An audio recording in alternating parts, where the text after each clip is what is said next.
प्याजे की अगर हम बात करें तो प्याजे संज्ञानात्मक विकास की बात करते हैं। कॉग्निटिव मतलब संज्ञानात्मक विकास। और आजकल जो एक नया ट्रेंड है, चाहे वो D+B का हो या KVS में तो डायरेक्ट ही क्वेश्चन पूछ लेता है। तो संज्ञानात्मक विकास क्या है, सबसे पहले तो ये समझना जरूरी है, या संज्ञान क्या है ये समझना जरूरी है। और अगर मैं बात करूं तो प्याजे वॉज अ स्विस साइकोलॉजिस्ट, यानी एक स्विट्जरलैंड के साइकोलॉजिस्ट थे। 1896 में इनका जन्म हुआ था और एकदम डूड लग रहे हैं पिक्चर में। ठीक, तो ये स्कीमा बनाइए आप अपना। स्कीमा क्या है अभी समझेंगे आगे, ठीक है बात। तो प्याजे का संज्ञानात्मक विकास, कॉग्निटिव डेवलपमेंट या कॉग्निशन की अगर हम बात करें तो ये अपने आप में इंक्लूड करता है उन सभी स्किल्स को जिसके थ्रू आप जान सकते हैं, है ना, जिसके थ्रू आप नॉलेज को कंस्ट्रक्ट करते हैं। The process of knowing he cognition कहलाएगा। तो कॉग्निटिव डेवलपमेंट या संज्ञान की अगर मैं बात करूं तो ये रिलेटेड है आपकी मेंटल स्किल्स से, यानी आपकी मानसिक क्षमताओं से, जिसमें आपकी रीजनिंग की, जो आप रीजन करते हैं ना, तर्क जो है वो भी आपके संज्ञान से, लैंग्वेज डेवलपमेंट भी आपके संज्ञान से जुड़ा हुआ है। तो आपकी प्रॉब्लम सॉल्विंग, आप समस्या का समाधान जो करेंगे वो आपका कितना बेहतर जो कॉग्निशन है वो डेवलपमेंट उसका हुआ है, इस पर बेस्ड होगा। आपकी इमेजिनेशन, आपकी थिंकिंग, सारी चीजें जो भी आपके समझ से रिलेटेड है वो यहां आ जाएंगी। द प्रोसेस ऑफ नोइंग और द वे यू नो, ये कह सकते हैं, इसमें बहुत सारी चीजें इंक्लूडेड होती हैं। क्लियर हो गई बात? आगे बढ़ेंगे, नेक्स्ट पॉइंट पर बढ़ जाएंगे। अगर मैं बात करूं तो Piaget's theory tells us that the child is born with a mental और कॉग्निटिव स्ट्रक्चर। मतलब मेंटल स्ट्रक्चर हम कह सकते हैं, कॉग्निटिव स्ट्रक्चर हम कह सकते हैं, which develops and attains maximum growth around the age of 14 और 15। जो पियाजे की पूरी थियरी है उसका क्रक्स है ये कि बच्चा कुछ संज्ञानात्मक संरचनाएं लेकर के पैदा होता है जो जो डेवलप होती हैं धीरे धीरे, और मैक्सिमम या पूरे तरीके से कह सकते हैं डेवलप हो जाते हैं 14-15 की एज में। इनकी 4 ही स्टेजेस हैं इनकी थियरी में, और वो 4 स्टेजेस 15 तक की एज की ही बात करती हैं कि हमारा जो संज्ञान है, हमारी जो समझ है प्रॉपर, वो कैसे 14-15 साल तक डेवलप हो जाएगी 4 स्टेजेस में। तो उसकी बात करेंगे अभी। सिंपल बात हो गई। तो बेसिकली और भी कुछ चीजें हैं जिसके बारे में पियाजे ने बात की है। बच्चों के थॉट पर उन्होंने बात की है। पियाजे की अगर मैं बात करूं तो पियाजे क्या है, एक कंस्ट्रक्टिविस्ट हैं, एक कंस्ट्रक्टिविस्ट हैं, रेडिकल कंस्ट्रक्टिविस्ट हैं, बट वो जानने की आपको जरूरत नहीं है। कंस्ट्रक्टिविस्ट कौन व्यक्ति जो ये माने कि बच्चा नॉलेज को कंस्ट्रक्ट कर सकता है, यानी ज्ञान का सृजन बच्चा स्वयं कर सकता है, ज्ञान का निर्माण बच्चे कर सकते हैं। यानी किसके थ्रू? एक्टिविटी के थ्रू। एक्टिविटी करके बच्चा अपने जो वर्ल्ड की नॉलेज है, जो उसका कंस्ट्रक्शन है नॉलेज का, वो कर सकता है। बच्चे क्या हैं? लिटिल साइंटिस्ट हैं, नन्हे वैज्ञानिक हैं। ये भी कौन कहेगा? पियाजे ही कहेंगे। ठीक है, इन्होंने बेसिकली कहा कि बच्चे सोच सकते हैं और वो बेवकूफ नहीं है या खाली नहीं है। ठीक है, मतलब खाली बर्तन नहीं है, वो इंक्वायरी कर रहे होते हैं अपने सेंसेस के थ्रू, और अलग अलग स्टेज में अलग अलग तरीके से वो अपने संज्ञान का निर्माण कर रहे होते हैं, यानी वो नॉलेज को कंस्ट्रक्ट कर सकते हैं। ठीक है, तो इन्होंने कहा कि बच्चे सोच सकते हैं, दे कैन थिंक इक्वली, जितना हम सोचते हैं। मतलब अमाउंट सेम है, बच्चे उतना ही अमाउंट में सोच सकते हैं जितना हम बड़े सोचेंगे, लेकिन प्रकार अलग होगा, यानी काइंड इज डिफरेंट। जो प्रकार है वो अलग होगा, kind is different. Amount same है, सोचने की अमाउंट जो है वो सेम है। या फिर इसको हम कह सकते हैं कि क्वांटिटी सेम रहती है, जितने मान लीजिए थॉट्स, ये एक छोटा सा नैरो सा एग्जांपल है, बहुत बढ़िया पंकज जी, छोटा सा नैरो सा एग्जांपल है कि मान लीजिए आपके दिमाग में 10,000 थॉट आ रहे हैं तो उनके भी उतने ही आ रहे होंगे। ठीक, इस केस में आपके थॉट्स डिफरेंट तरीके के हो सकते हैं। हो सकता है आपकी ब्रेकअप प्रॉब्लम्स चल रही हो, आपके जीवन में कुछ आर्थिक समस्याएं चल रही हो, आपके जीवन में करियर को लेकर के कुछ प्रॉब्लम हो, आपके एग्जाम को लेकर के कुछ समस्या हो। उनका हो सकता है कुछ खिलौने पे सोच रहे हो कि मेरा आज टॉय टूट गया, मम्मी से डांट पड़ गई, या कुछ और सोच रहे हो, कुछ और कारस्तानी दिमाग में चल रही हो, लेकिन जो आपका अमाउंट है वो सेम है। अमाउंट सेम है यानी क्वांटिटी तो सेम है, मात्रा आपकी सेम है, लेकिन प्रकार अलग है, यानी क्वालिटी डिफरेंट है उनके थॉट्स की, ये कह सकते हैं। दोनों बार ये चीज पूछी भी गई है आपसे। क्लियर हो गई बात? यहां तक की बात बिल्कुल सिंपल हो गई होगी, बताओ एक बार यस और नो। हाँ, ठीक हो गई बात। मतलब बच्चे भी सोच सकते हैं, अमाउंट सेम है, क्वांटिटी सेम है, मात्रा सेम है, प्रकार अलग है। क्लियर बात? सिंपल हो गई बात। एक क्वेश्चन कर लें। क्वेश्चन है आपके सामने, अकॉर्डिंग टू पियाजे children's thinking differs in dash from adults. CTET में 2 बार ये 2 तरीके से पूछा जा चुका है। अगर मैं बात करूं पियाजे के अनुसार बच्चों की थिंकिंग किस चीज में डिफरेंट होती है देन इन वॉट, मतलब अकॉर्डिंग टू पियाजे children's thinking differs in dash from adults then in dash. बताइए, अमाउंट में अलग है, साइज में अलग है, काइंड में अलग है, या साइज और टाइप में। चार ऑप्शंस हैं, इंग्लिश वाले को फाइनल मानिएगा अगर उधर कुछ मिस्टेक हो हिंदी में तो। फटाफट से आंसर कीजिए। बहुत बढ़िया, काइंड एंड अमाउंट। हर्षा, बात तो ठीक लग रही है आपकी। आएंगे अभी मृगांशी, उधर भी आएंगे, पहले समझिए एक बार क्या है। हमने यही समझा था, काइंड में डिफरेंट है देन इन अमाउंट, अमाउंट की बजाय प्रकार में अलग है, सोचते वो भी उतना ही है, हम ये मान सकते हैं। तो सी ऑप्शन हो गया, प्रकार में अलग होती है मात्रा की तुलना में। हिंदी में भी यही बात हो गई। ठीक, आगे बढ़ जाएंगे, तसल्ली से चलेंगे बिल्कुल। चार एलिमेंट्स की बात की है, चार तत्वों की बात की है पियाजे ने। स्टेजेस की बात पर अभी नहीं आए हैं हम, ये 4 फैक्टर्स हैं जिनकी बात वो करते हैं, ये स्टेजेस से अलग हैं। ठीक है बात। अगर मैं बात करूं तो एक है मैचुरेशन, भाई इन पर बेस्ड है जो आपकी इनकी पूरी थ्योरी है, जिन एलिमेंट्स को ये मानते हैं कॉग्निटिव डेवलपमेंट में काम आएंगे। मैचुरेशन यानी परिपक्वता, एक्सपीरियंस यानी जो एक्टिविटी आप करते हैं या अनुभव जो आप लेते हैं, बच्चा होगा, ठीक, एक्टिविटी कह सकते हैं। सोशल इंटरेक्शन यानी सामाजिक अन्योन्य क्रिया या अंतः क्रिया, और फिर है इक्विलिब्रेशन जिसमें आपकी वो पूरी प्रोसेस है अडेप्टेशन की, जिसमें हम पढ़ते हैं सिमुलेशन, एकोमोडेशन, ये सारी चीजें। ठीक, तो ये कहानी है, नहीं होगी प्रियंका, ये कहानी है मैचुरेशन यानी परिपक्वता। बेसिकली पियाजे कहते हैं कि हेरिडिटी का प्रभाव होगा आपकी संज्ञानात्मक मेच्योरिटी पर, मतलब बच्चा जब तक मेच्योर नहीं होगा आप उसको नहीं सिखा सकते, इसीलिए वो स्टेजेस में सीखता है, क्योंकि स्टेजेस या एज के साथ उसकी समझ बढ़ रही है, एक्टिविटी करने की क्षमता बढ़ रही है। ठीक है बात। तो ये एक छोटी सी बात है, मतलब ये कहेंगे कि डिसकॉन्टिन्यूअस है जो आपका डेवलपमेंट है, स्टेजेस में होता है। ये वाला चार्ट आपको याद आया होगा, नहीं आया हो तो कर लीजिए कि स्टेजेस में होगा जो आपका डेवलपमेंट है। जेनेटिक एपिस्टेमोलॉजी को ये सपोर्ट करते हैं, मतलब जो आपका हेरिडिटी है वो अच्छा रोल प्ले करेगी कॉग्निशन में या कॉग्निटिव डेवलपमेंट में। तो जेनेटिक एपिस्टेमोलॉजी है कि बेसिकली कैसे जो ज्ञान का निर्माण है वो होगा। ठीक, सिंपल बात, इंग्लिश कल करेंगे यार, आज जो कर रहे हैं वो करिए पहले, बहुत इंपॉर्टेंट है। ठीक है, एक्सपीरियंस हमने समझ लिया, बच्चा एक्टिविटी करके सीखेगा। तीसरी चीज है सोशल इंटरेक्शन, जिसको हम कई बार गलत समझ लेते हैं कि पियाजे ने तो सोशल इंटरेक्शन के बारे में बात ही नहीं की, लेकिन ऐसा नहीं है। ये चारों प्रोसेस मिलकर के बेसिकली बच्चा फिजिकल एनवायरमेंट से इंटरेक्ट तो करेगा ना, जो भी एनवायरमेंट है आसपास उससे इंटरेक्ट तो करेगा, तो उससे समझ बनेगी। ठीक है, फिर है इक्विलिब्रेशन। इक्विलिब्रेशन मतलब इम्बैलेंस से बैलेंस की तरफ जाना। जो उसकी नॉलेज है वो जब नई चीजें देखेगा तो वो बैलेंस में है कि नहीं है। ठीक है, मतलब कंफ्यूजन टू क्लैरिटी जाना, ये कह सकते हैं। जब ठीक क्लियर बात हो गई यहाँ तक की, एक छोटी सी बात है, इसमें बहुत ज्यादा आपको डीप में भी पढ़ने की जरूरत नहीं है, हालांकि मैंने किसी एक मैराथन सेशन में बहुत डीप में इनको समझाया हुआ है, पर उतना नहीं पूछेगा, लेकिन ये 4 फैक्टर्स आपको पता होने चाहिए, बहुत जगह ये मिलेंगे भी नहीं। अब आपके सामने एक क्वेश्चन है, कोई बात नहीं खुशबू जी, एक क्वेश्चन है आपके सामने। In the context of language development which of the following areas was underestimated by पियाजे।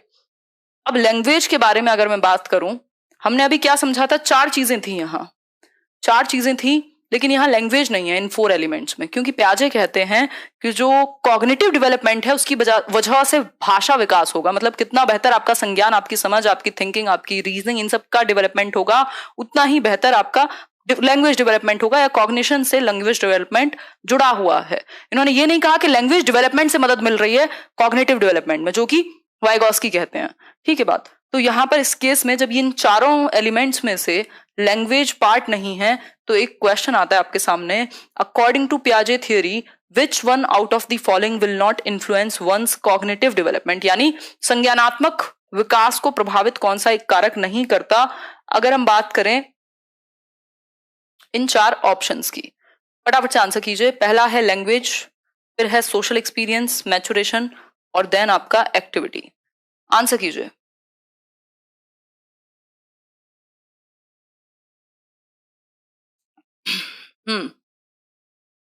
Ego centric speech यहाँ ऑप्शन में नहीं है, नहीं तो आप कह देते उसको, कोई गलती नहीं थी उसमें, अभी समझेंगे।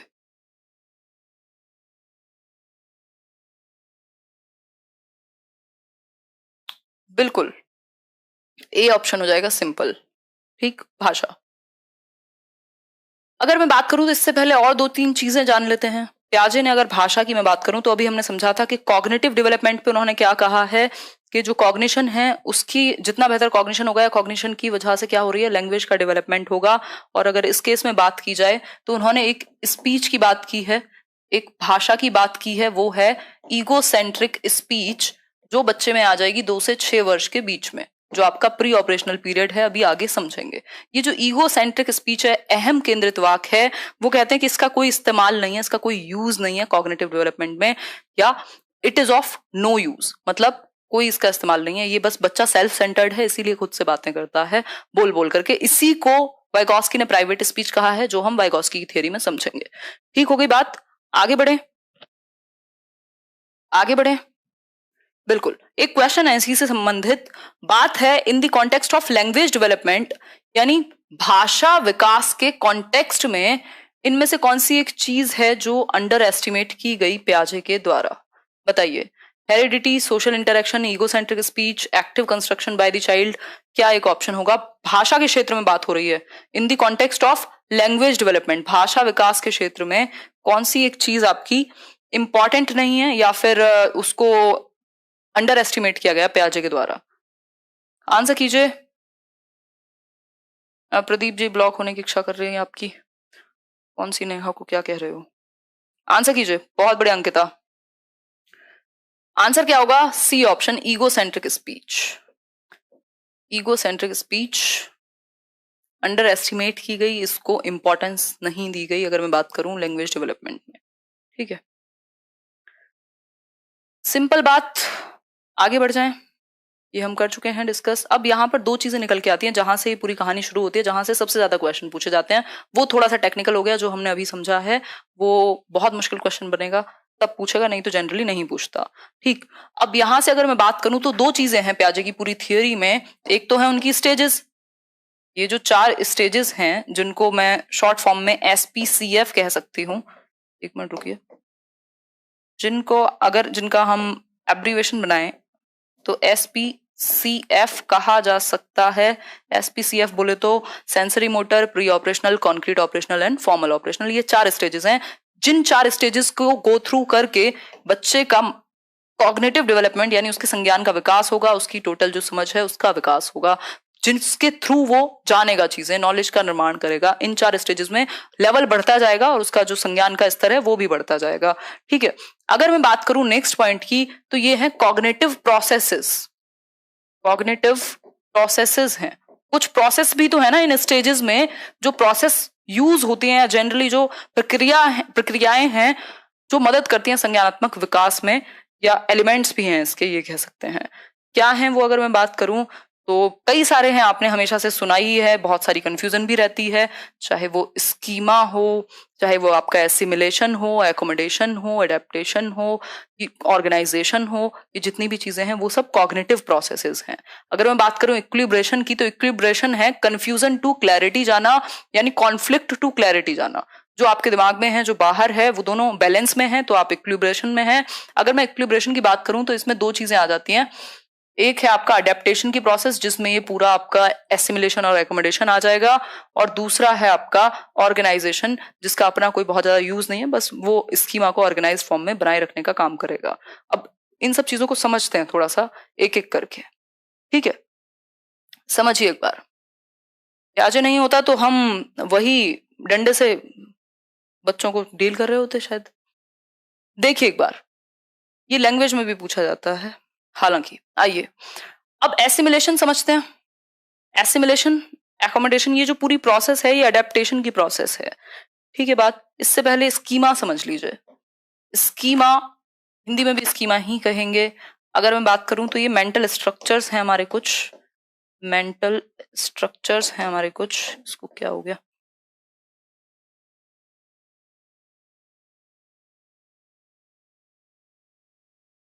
मानसिक संरचनाएं हैं, ऑर्गेनाइज्ड पैकेट्स हैं इंफॉर्मेशन के, जो भी आपके दिमाग में है पड़ा हुआ, चाहे वो रिलेशनशिप्स हो। इस पेन को भी देखकर अगर आप पहचान पा रहे हैं तो इसका मतलब इसका स्कीमा आपके ब्रेन में बना हुआ है। प्याजे की पिक्चर जब आप अगली बार देख करके पहचान जाएंगे तो उसका मतलब होगा आपके दिमाग में वो पिक्चर का एक स्कीमा क्रिएट हुआ है।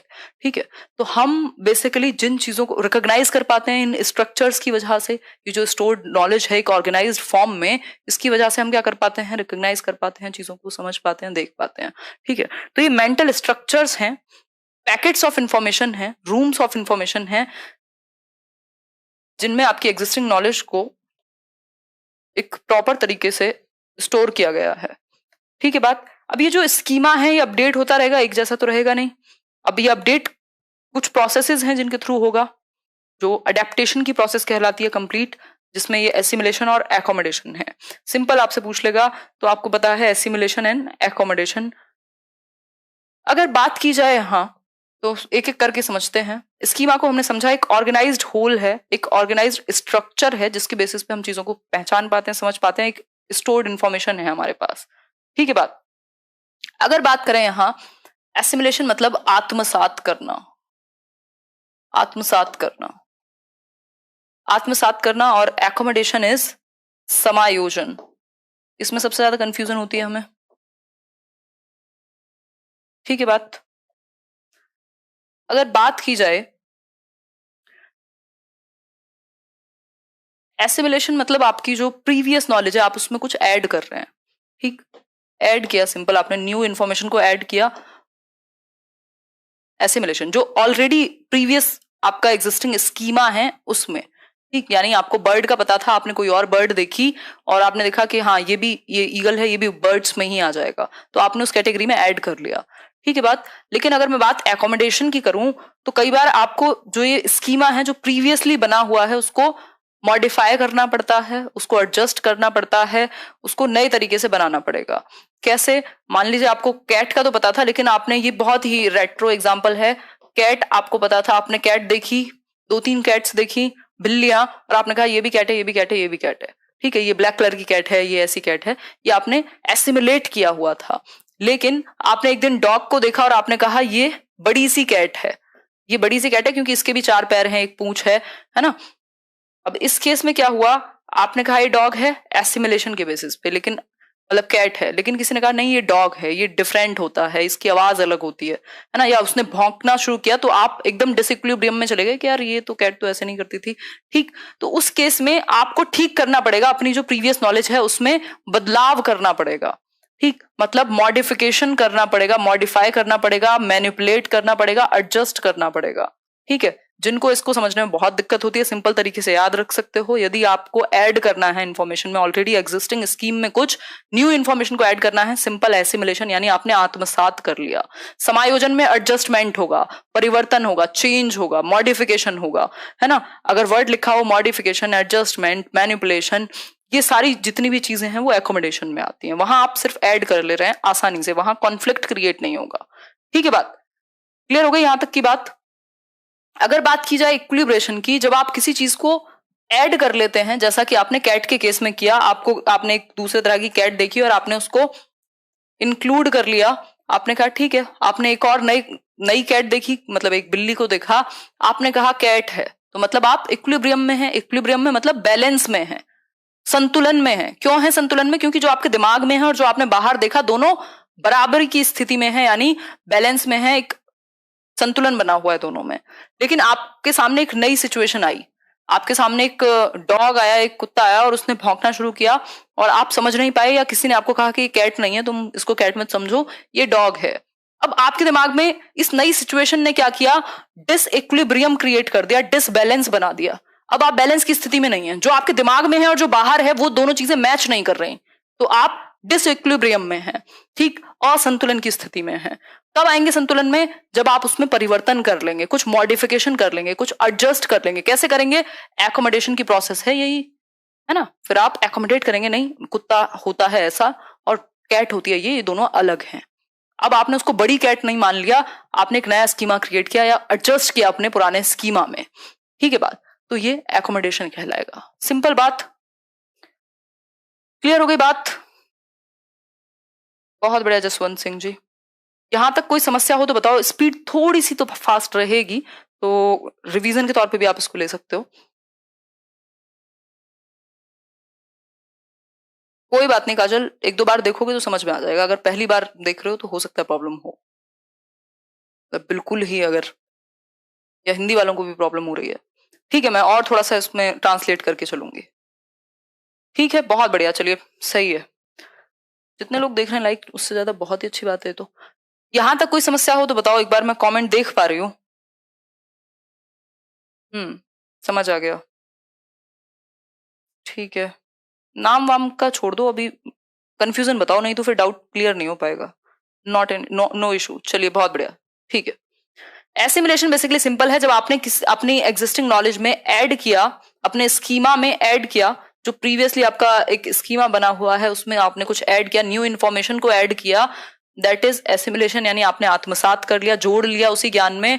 और आप जब मॉडिफाई करना पड़े, आपको परिवर्तन करना पड़े पुराने ज्ञान में, जैसे अगर जो एक बर्ड है, एक चिड़िया है, वो बच्चे को पता है, उसने एक स्कीमा बनाया हुआ है किसका, बर्ड का, लेकिन उसने किसी दिन एक छोटे से या छोटे से क्या बड़े से एरोप्लेन को भी उड़ते देखा, तो उसने कहा कि यार ये भी क्या है, एक बर्ड है। अब उसको ये एसिमुलेट तो उसने कर लिया था बर्ड को, लेकिन उसने क्या किया, वो डिसइक्विलिब्रियम में आ गई जब उसने ये कहा हेलीकॉप्टर को देख करके या एक एरोप्लेन को देख करके कि ये भी एक बर्ड है, तो उसको फिर उसको ठीक करने के लिए मॉडिफिकेशन करना पड़ेगा, या तो एक हेलीकॉप्टर का अलग एक स्कीमा क्रिएट करना पड़ेगा, यानी एकोमोडेट करना पड़ेगा पुराने ज्ञान में, एडजस्टमेंट करना पड़ेगा, एज इट इज ऐड नहीं कर लिया, उसको मॉडिफाई करना पड़ेगा। ठीक है बात, आगे बढ़ जाएंगे इसी बात पर। अब 4 स्टेजेस दिए प्याजे ने, जहां से सबसे ज्यादा क्वेश्चंस बिल्कुल आंख बंद करके बिल्कुल धड़ाधड़ क्वेश्चंस पूछे जाते हैं। संज्ञानात्मक विकास के चरण हैं ये, अगर मैं बात करूं तो। अब इन चरणों की अगर हम बात करने लग जाएं तो 4 स्टेजेस हैं प्याजे की, SPCF। ठीक है बात, SPCF यानी सेंसरी मोटर, इसको इंद्रिय गामक अवस्था कहेंगे, जन्म से 2 वर्ष। फिर है प्री ऑपरेशनल यानी पूर्व संक्रियात्मक अवस्था, 2 से 7 वर्ष। फिर है कॉन्क्रीट ऑपरेशनल यानी मूर्त संक्रियात्मक अवस्था, जहां लॉजिक आ जाएगा बच्चे में, वो है 7 से 11 वर्ष, इसको स्कूल एज भी कह सकते हो। फॉर्मल ऑपरेशनल है औपचारिक संक्रियात्मक अवस्था, 11 से 15 वर्ष, ये हाईएस्ट लेवल है आपके कॉग्निटिव डेवलपमेंट का, जो हमने शुरुआत में बात की थी कि 15 साल तक जो वो कॉग्निटिव स्ट्रक्चर है वो अपने हाईएस्ट पोटेंशियल तक पहुंच जाता है, और मैक्सिमम लेवल तक ये कह सकते हैं, और यहाँ डिडक्टिव थॉट भी आ जाएगा आपका। ठीक है, तो आगे बढ़ेंगे, देखें कुछ चीजों को एक एक करके, इन स्टेजेस की विशेषताएं देख लेते हैं, है ना, इनमें क्या विशेषताएं हैं और क्या स्पेशलिटी है अलग अलग स्टेज की, जहां से आपसे चीजें पूछी जाती हैं और कंफ्यूजन भी रहती है, क्योंकि अलग अलग बुक्स में भी चीजें अलग अलग दी हुई हैं। अगर मैं बात करूं सेंसरी मोटर की, तो इसको इंद्रिय गामक कह सकते हैं, और भी इसके कई नाम मिल जाएंगे आपको, हिंदी में कई कई नाम होते हैं एक चीज के। ठीक है,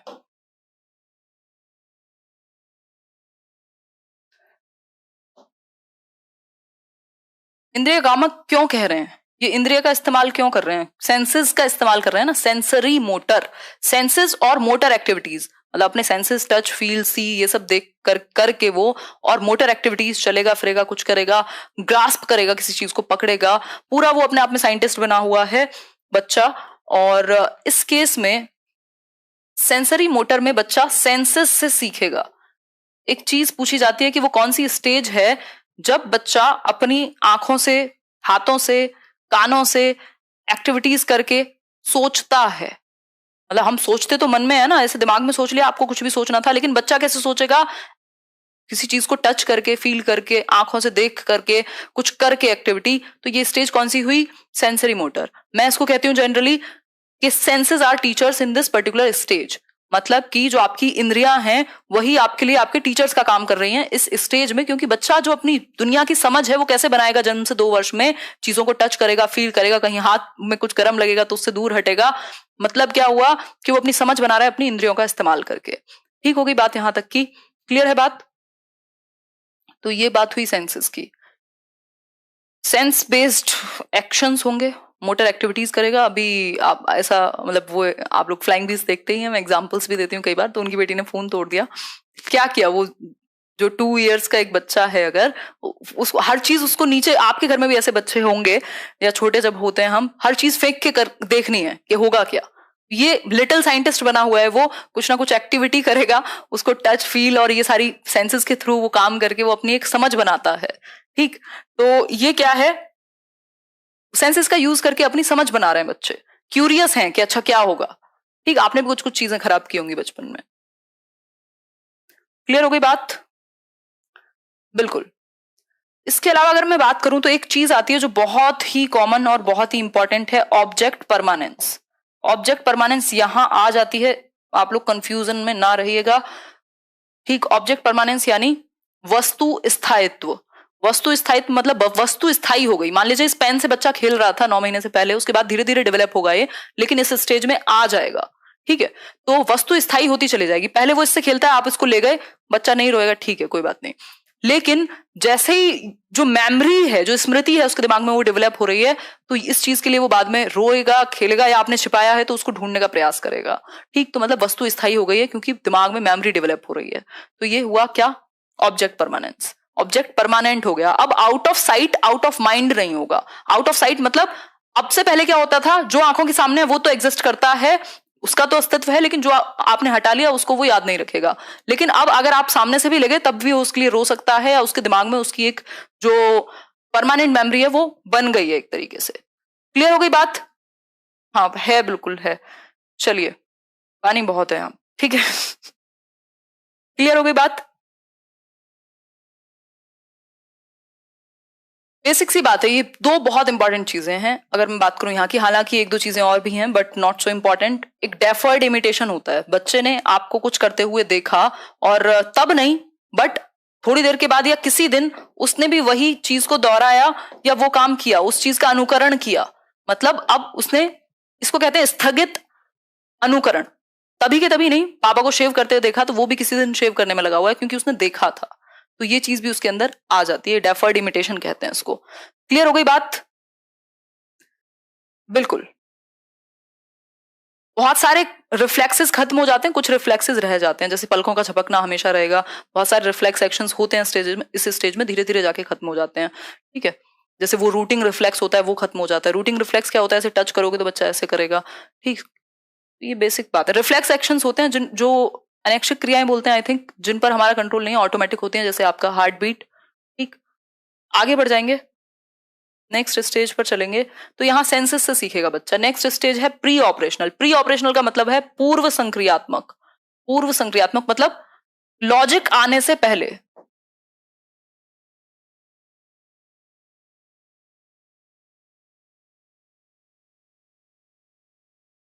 ठीक,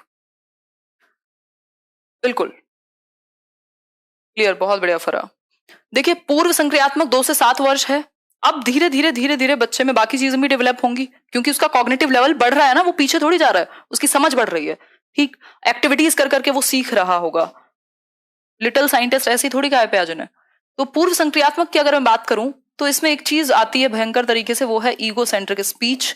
जो लैंग्वेज के टर्म में अगर हम बात करें, ईगो सेंट्रिक स्पीच। ठीक, ईगो सेंट्रिक स्पीच है कि बच्चा ईगो सेंट्रिक होता है, या स्पीच भी हटा दो तो आप कह सकते हो कि ईगो सेंट्रिसिज्म है। ठीक, ईगो सेंट्रिक स्पीच तो है ही, मतलब ईगो सेंट्रिक है तो ऑब्वियसली स्पीच भी ईगो सेंट्रिक ही होगी। ईगो सेंट्रिक क्या होता है, अहम केंद्रित कह सकते हैं इसको हम, अहम केंद्रित कह सकते हैं, मतलब सेल्फ सेंटर्ड कह सकते हैं एक तरीके से, या ये कह सकते हैं कि वो खुद को सेंटर मानेगा अपने वर्ल्ड का। वो सोचेगा जैसा मैं फील करता हूं वैसा ही सब फील करते हैं, जो चीज मेरी फेवरेट है वो सबकी फेवरेट है ना। और वो वर्ल्ड का सेंटर है, ऐसा कह सकते हैं, वो अपनी दुनिया का एकदम केंद्र है, ये कह सकते हैं।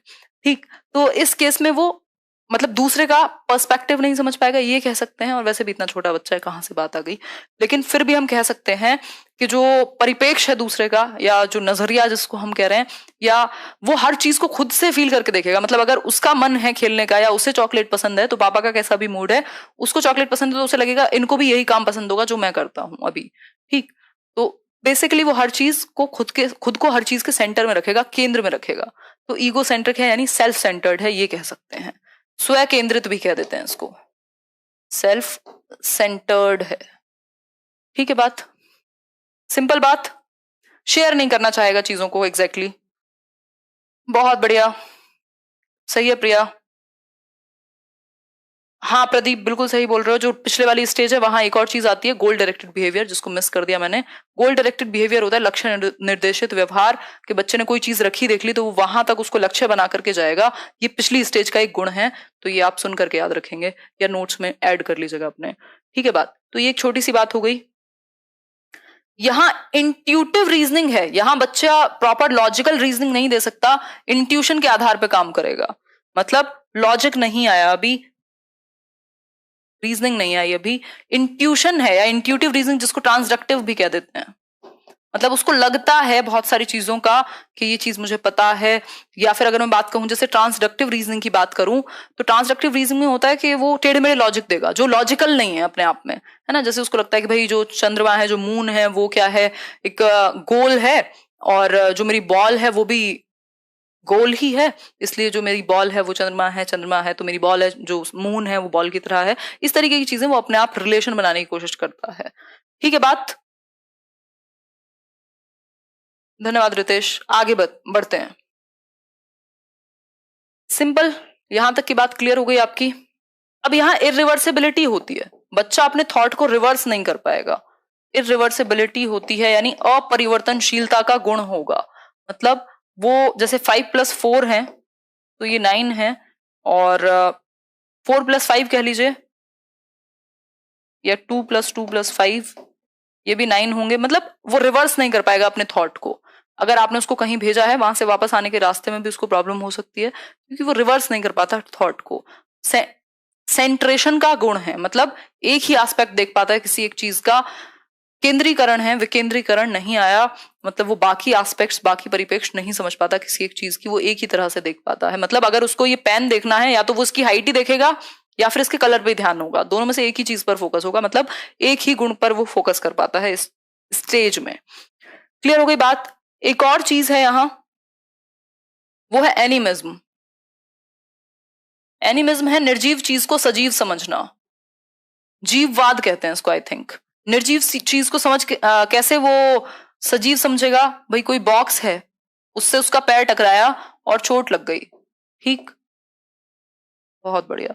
अब इस बॉक्स से उसका पैर टकराया और चोट लग गई तो अब वो रोने बैठ गया, लेकिन आपने अगर इस बॉक्स को 2-3 थप्पड़ लगा दिए या उसको कहा कि मेरे बच्चे को कैसे मारा ये वो, तो वो खुश हो जाएगा, उसको अच्छा फील होगा कि इसको भी दर्द हुआ होगा जैसे मुझे हुआ इसके चोट पहुंचाने से। मतलब वो जिन चीजों में लाइफ नहीं है उनको भी वो समझता है कि ये सजीव है। क्लियर। तो ये हुआ एक एनिमिज्म, एनिमिस्टिक है ये कह सकते हैं। ठीक है बात, धन्यवाद रॉकस्टार। आगे बढ़े। ये मेन हाइलाइट्स थे आपके सेकंड स्टेज के। अब थोड़ा सा थर्ड स्टेज को रिवाइज करते हैं। कॉन्क्रीट, ये बहुत इंपॉर्टेंट है, यहां से बहुत क्वेश्चन पूछा जाता है, वहां से भी ईगो सेंट्रिज्म पर, इरिवर्सिबिलिटी पर, एनिमिज्म पर क्वेश्चन बनता है। ठीक है बात। साधन और साध्य में बताएंगे किसी दिन डिफरेंस, अभी प्याजे पढ़ लेते हैं। ठीक। अगर मैं बात करूं कॉन्क्रीट ऑपरेशनल की, तो इसको मूर्त संक्रियात्मक कहते हैं। मूर्त संक्रियात्मक, मूर्त और अमूर्त क्या है। मूर्त वो जिसको आप टच और फील कर सकें, देख सकें सामने। अमूर्त वो जो आपके आइडियाज में है, आपकी इमेजिनेशन में है, ठीक, आपकी कल्पना में भी कह सकते हैं। ठीक। तो कॉन्क्रीट क्या है, ऐसी चीजों से आप सिखाते हैं इस स्टेज में, या ऐसी चीजें जिनको वो देख सकता है, टच कर सकता है, फील कर सकता है, उनको वो जल्दी समझ लेता है, यानी इंडक्टिव थॉट उसके अंदर आ जाता है इस स्टेज में। इंडक्टिव क्या है, आगमन विधि कहेंगे, इंडक्टिव थॉट, या लॉजिक आ जाएगा सबसे पहले। अगर लॉजिक आएगा तो वो यही स्टेज है। लेकिन लॉजिक किसके बारे में, लॉजिक अबाउट कॉन्क्रीट थिंग्स, जिनको वो देख सकता है, टच कर सकता है, फील कर सकता है, उनके बारे में वो तर्क भी लगाने लगेगा। रीजनिंग आ गई ना अब, तो वो तर्क लगा पाएगा, रीजनिंग आ गई। ठीक है बात। अरुणा जी देखिए, एक बार सेशन देखिए। तो यहां तक की बात, 3 चीजें आती हैं यहां जो बहुत इंपॉर्टेंट हैं। CCS, ये चौधरी चरण सिंह यूनिवर्सिटी नहीं है, इनका अपना मीनिंग है। कंजर्वेशन, क्लासिफिकेशन, सीरिएशन, बहुत इंपॉर्टेंट है, बहुत बार पूछी जाती है आपसे। ठीक है बात। हेलो नम्रता, क्लियर हो गई बात। अगर मैं बात करूं ये CCS की, तो इन तीनों को समझते हैं आप, और ये इनको समझना थोड़ा सा इंपॉर्टेंट है। देखते हैं एक बार। कंजर्वेशन है यानी संरक्षण कहते हैं इसको। प्याजे ने एक्सपेरिमेंट भी किया था अपने बच्चों पर ही। ठीक, उन्होंने कुछ 2-3 ट्यूब्स दी थी, जो एक की लंबाई ज्यादा थी, एक की चौड़ाई ज्यादा थी, इस तरीके से। संरक्षण क्या है, कंजर्वेशन है कि अब रिवर्सिबल थॉट आ गया बच्चे में। रिवर्सिबिलिटी आ गई, अब वो थॉट को पलट करके देख सकता है, पलटावी का गुण आ गया, रिवर्सिबल थिंकिंग आ गई। मतलब अब उसे ये पता है कि शेप और साइज चेंज होने पर क्वांटिटी सेम रहती है। मतलब अगर आपने इन बॉल्स को जोड़ करके एक अलग सा साइज और शेप बना दिया तो इसका मतलब ये नहीं कि इनकी क्वांटिटी चेंज हो गई है। ये बॉल अगर 8 थी तो अब 8 ही होंगी, 5 थी तो 5 ही रहेंगी। तो अगर आप शेप और साइज को चेंज कर दें तो क्वांटिटी सेम ही रहती है। आशु बहुत बढ़िया। तो ये आप एग्जाम्पल देख रहे हैं। मतलब अब उसे पता है, अगर आप उसे एक बड़ी चॉकलेट दे रहे हैं और आप उसको कई सारे उसके छोटे छोटे टुकड़े दे रहे हैं, आधे टुकड़े दे रहे हैं, तो अब वो बड़ी चॉकलेट को समझने लगेगा। मतलब बहुत बढ़िया पूनम जी। अगर मैं बात करूं तो उसको पता है कि 1 लीटर पानी है अगर, तो आप उसको बॉटल में डाल दीजिए, आप उसको एक बड़े से टब में डाल दीजिए, आप उसको किसी बाल्टी में डाल दीजिए, वो 1 लीटर ही रहेगा। अब वो बाहर से शेप देख करके, साइज देख करके, वॉल्यूम का पता उसको लग जाए, मतलब कंफ्यूज नहीं होगा वॉल्यूम में, या ये नहीं मानेगा जो चीज बड़ी दिख रही है वो बड़ी है। मतलब डिसेंट्रेशन आ गया। अब वो बाकी एस्पेक्ट भी देखेगा। अब सिर्फ एक चीज के आधार पर वो जज नहीं करेगा। मतलब हम कह सकते हैं कि जैसे कहते हैं ना कई बार बच्चों को कि वो 10 रुपए का नोट उनको एक सिंगल लगेगा इस उम्र से पहले, 7 से 11 वर्ष से पहले। और अगर 5 साल का बच्चा है, 3 साल का बच्चा है, तो उसको लगेगा यार ये एक नोट मतलब कम है। अगर 5 सिक्के दे दिए 2-2 के या एक एक के भी, तो उसको लगेगा ये ज्यादा है। इसका मतलब क्या है? कंजर्वेशन नहीं आया। अगर कंजर्वेशन आ जाएगा तो उसको पता है, फिर आप उसको ऐसे बेवकूफ नहीं बना सकते। ठीक, क्लियर हो गई बात यहां तक की?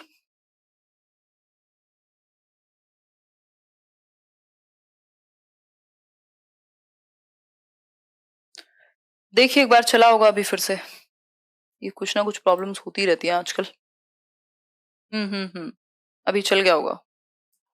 देखो एक बार। चल तो गया। ठीक है, कोई इशू नहीं है। बफरिंग। हाँ बफरिंग चल गया ना अभी। कमेंट करके बताओ फटाफट से ओके है कि नहीं। चलिए ठीक है, आगे बढ़ते हैं फिर। Now it's okay. चलिए बहुत बढ़िया। बस शुक्र मनाओ कि जाए ना। ठीक है, तो कंजर्वेशन मतलब रिवर्सिबल, रिवर्सिबल थिंकिंग आ गई। अब वो क्वांटिटी और क्वांटिटी का बेसिकली वो कॉन्सेप्ट समझेगा कि क्वांटिटी और साइज शेप चेंज करने पर अमाउंट सेम रहती है। इस पर हम एक क्वेश्चन भी करेंगे। ठीक है बात। तो अगर मैं बात करूं तो ये एक छोटी सी बात हुई, कह सकते हैं। एक क्वेश्चन है आपके सामने। प्याजे proposes that pre-operational children are unable to conserve. He attributes this inability to which one of the following factors?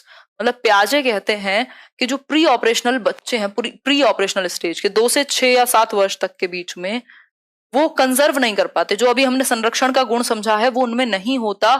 ये जो इनेबिलिटी है ये किस कारणवश है, क्या रीजन है इसका? Irreversibility of thought, inability of hypothetico deductive reasoning, personal fable, या फिर lack of high level abstract reasoning? बताइए एक बार। डिसेंट्रेशन को भी करेंगे एक्सप्लेन, पहले आंसर कीजिए एक बार फटाफट से। बहुत बढ़िया। ओके है। वॉइस और पिक्चर्स अलग अलग हैं, क्या कर सकते हैं हम तो। सिंपल है, इरिवर्सिबिलिटी ऑफ थॉट। वो अपने विचार को आगे पीछे नहीं कर पा रहा, रिवर्स नहीं कर पाता अपने थॉट को। सिर्फ एक ही एस्पेक्ट देखेगा। अगर किसी चीज को कलर के बेसिस पे देखता है तो वो कलर के बेसिस पे ही देखेगा, उसके दूसरे एस्पेक्ट भूल जाएगा कि उसकी शेप कैसी है, साइज कैसी है, कैसा है। उसको हम डिसेंट्रेशन कहते हैं। ठीक है बात। तो ये एक छोटी सी बात हुई यहाँ। मतलब कंजर्वेशन क्या है कि आपने मान लीजिए सेम 2 तरह के ग्लास थे, मतलब एक जैसे ग्लास थे दोनों।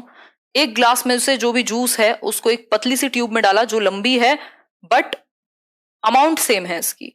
तो अगर बच्चे ने ये कहा कि ये जो बड़े वाला है यही ज्यादा है, इसका मतलब वो प्री ऑपरेशनल थॉट में है, 2 से 7 वर्ष में है, अभी उसमें रिवर्सिबिलिटी नहीं आई, अभी उसमें कंजर्वेशन नहीं आया, यानी संरक्षण नहीं आया। लेकिन अगर वो समझ जाए कि दोनों बराबर ही हैं, कोई भी यूज कर लीजिए, तो वो कॉन्क्रीट ऑपरेशनल में है, लॉजिक आ चुका है। और अब वो क्या कहें उसको, कंजर्व कर सकता है, संरक्षण है उसके सामने। आवाज अलग आ रही है, अरे यार ये सब प्रॉब्लम्स भी ना मजा खराब कर देती हैं पूरे सेशन का। देखो एक बार अभी चल रहा होगा, ठीक हो जाएगी थोड़ी बहुत देर में। मैं भी देखूं जरा क्या समस्या है। आवाज अलग, पिक्चर अलग। अच्छा जी, रुको 1 मिनट, लेट मी चेक।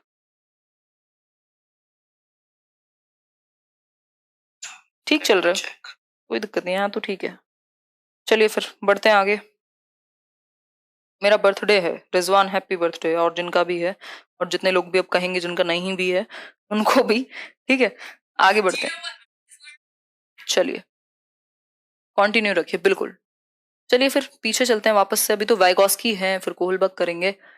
बाकी की दो चीजें भी आती हैं, सीसीएस पढ़ा था ना हमने। देखो, डिसेंट्रेशन है जब आप एक ही एस्पेक्ट में ना देखें, एक चीज के बाकी भी तरीके हो सकते हैं, उसके बाकी भी एस्पेक्ट हो सकते हैं, ये आप देखने लगे, सिर्फ एक ही एस्पेक्ट पर फोकस ना करें, पूरी एनर्जी आप एक ही जगह नहीं लगा दे रहे हैं। जैसा मैंने बताया कि अगर एक बॉक्स है छोटा, तो इसके कलर पर, या तो अगर जिस जो जो बच्चा सेंट्रेशन में है, मतलब केंद्रीकरण है, विकेंद्रीकरण नहीं आया, तो वो सिर्फ या तो इसका कलर ही देखेगा या तो इसकी शेप ही देखेगा, वो इसके बाकी एस्पेक्ट नहीं देखेगा। ठीक, कि इसकी शेप भी है, इसका कलर भी है, इसमें ये भी फीचर है, ये है। तो ये डिसेंट्रेशन है, जब आप अलग अलग तरीके से या उसके अलग अलग यूजेस को देख सकते हैं या अलग अलग एस्पेक्ट्स को देख सकते हैं। क्लियर हो गई बात? थोड़ा सा समझ लेते हैं अब क्लासिफिकेशन के बारे में। क्लासिफिकेशन को वर्गीकरण कहते हैं और ये बहुत पूछा जाता है। क्लासिफिकेशन कब आएगा? तो आपकी कॉन्क्रीट ऑपरेशनल स्टेज में 7 से 11 वर्ष में। 7 से 11 वर्ष में क्लासिफिकेशन क्या है? आप अलग अलग विशेषताओं के आधार पर वर्गीकृत कर सकते हैं, अलग अलग कैटेगरीज में विभाजित कर सकते हैं चीजों को। जैसे यहां आप देख रहे हैं, ये सर्कल है, यानी वृत्त कहते हैं आई थिंक, तो उसको आपने एक अलग कैटेगरी में डाल दिया।